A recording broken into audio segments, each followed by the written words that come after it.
शैतानी पुतले के सामने पद्मासन मुद्रा में बैठे हुए एक तांत्रिक कर्कश आवाज में बोला, हे काली शक्तियों के मालिक, काले अंधेरों के बेताज बादशाह, हे शैतान, इतने दिनों तक मैं तेरी पूजा कर तेरा गुलाम बनकर रहा। इसके बदले में मैं तुझसे अमर होने का वरदान मांग रहा हूँ। मुझे अमर होने का वरदान दे ताकि मैं तेरी शैतानी हुकूमत पूरी दुनिया में फैला सकूं। तू सुन रहा है ना? मुझे अमर होने का वरदान दे। इसके बाद शैतानी पुतले से आवाज़ आती है, तुम अभी अमर नहीं हो सकते। तुम्हें अमरत्व प्राप्त करने के लिए 1.25 लाख मर्तबा माला जाप करनी होगी और प्रत्येक 1.25 लाख जप पूरे होने के बाद एक बच्चे की बलि देनी होगी। इस तरह से तुम्हें 7 बच्चों के सर काट कर मुझे बलि चढ़ानी होगी। इतना कहकर शैतानी पुतला चुप हो जाता है। अब तांत्रिक निकल पड़ता है मासूम बच्चों के शिकार के लिए। शहर से कुछ ही दूरी पर एक पेड़ के तने की आड़ में तांत्रिक छुप गया और उसकी लाल सुर्ख आंखें नजरें बिछाए अपने शिकार की प्रतीक्षा करने लगा। पृथ्वी वीरू से कहता है, अबे जल्दी से जा 2 बड़ा पाव लेकर आ और 2 आमलेट। अगर लेट किया ना तो मैं तेरा आमलेट बना दूंगा। वीरू हाँ में सिर हिलाकर चल दिया दुकान की ओर।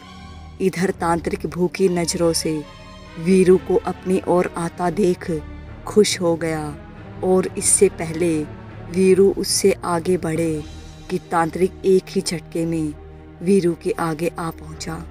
वीरू एक टक तांत्रिक को देखकर सहम जाता है। अगले पल कुछ बोलने की हिम्मत करता है पर कुछ बोल नहीं सका। उसकी आवाज़ गले में ही अटक गई। तांत्रिक वीरू की आंखों में देखते हुए मंत्रों का उच्चारण करते हुए उसके सिर पर अपना हाथ रखा। अगले पल वीरू बेहोश हो तांत्रिक के पैरों में गिर पड़ा। वीरू को बेहोशी की हालत में देख तांत्रिक उसे एक बोरे में डाल अपनी पीठ पर उठाया और अपनी शैतानी गुफा की ओर जल्दी जल्दी से कदम बढ़ाने लगा। तांत्रिक गुफा में प्रवेश कर बोरे में कसे हुए वीरू को गुफा के एक कोने में रख अब शैतान के पुतले के सामने 1.25 लाख जप करने बैठ गया। उसके बाद कई घंटे के बाद माला जाप पूर्ण हो जाने के बाद तांत्रिक उठा और कोने में पड़े वीरू को बोरे से बाहर निकाल शैतानी पुतले के समक्ष वीरू को घुटने के बल बैठाकर हाथ में तलवार लिए तीव्र आवाज में बोला, हे शैतानों के शैतान, मेरे मालिक, मेरी पहली बलि स्वीकार कर, स्वीकार कर, स्वीकार कर और मुझे अमर होने की शक्ति दे। इतना बोल खून की प्यास में चमचम चमकती तलवार से मासूम बच्चे का सर धड़ से अलग कर दिया और एक खप्पर खून से भरकर शैतानी पुतले के समक्ष ले जाकर रख दिया।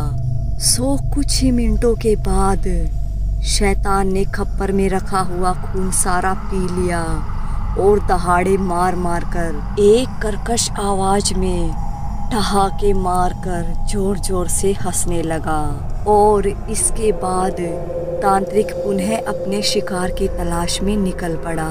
हेलो फ्रेंड्स, कहानी कैसी लगी है कमेंट में ज़रूर बताइएगा। यह कहानी फिल्मी ड्रामा के जैसे ही आधारित है, तो आगे की कहानी बेहद रोमांचक होने वाली है। कहानी की अगली कड़ी सुनने के लिए अगले भाग 2 को आपके लिए बहुत जल्द ही प्रस्तुत करने की कोशिश करूँगी।